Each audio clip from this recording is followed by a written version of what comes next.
अगुणो ज़िले काउंसिल मटियारी के मेंबर मरहूम चाचा मिस्री काका के फर्जंदन तरफां सरवरी जमायत के रूहानी पेशवा MNA मखदूम जमील समाज के माइल सरवरी हाउस भले दिनो काका में डॉक्टर राजा सोहेल मिस्री काका और तुफेल मिस्री काका तरफां जिनकी 61वीं सालगिरह की तकरीब में 61 पाउंड जो केक काटियो वियो।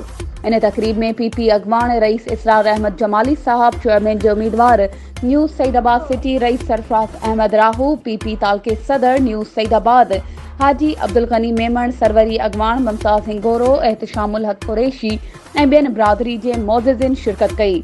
तुफेल काका मीडिया सां ॻाल्हाईंदे चयो त असां अबन ॾाॾनि खां मखदूम ख़ानदान जा मुरीद रहिया आहियूं।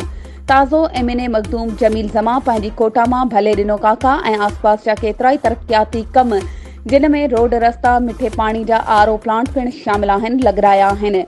तुफेल मिस्री काका आख़िर में सभिनी महिमाननि जो शुक्रियो अदा कयो।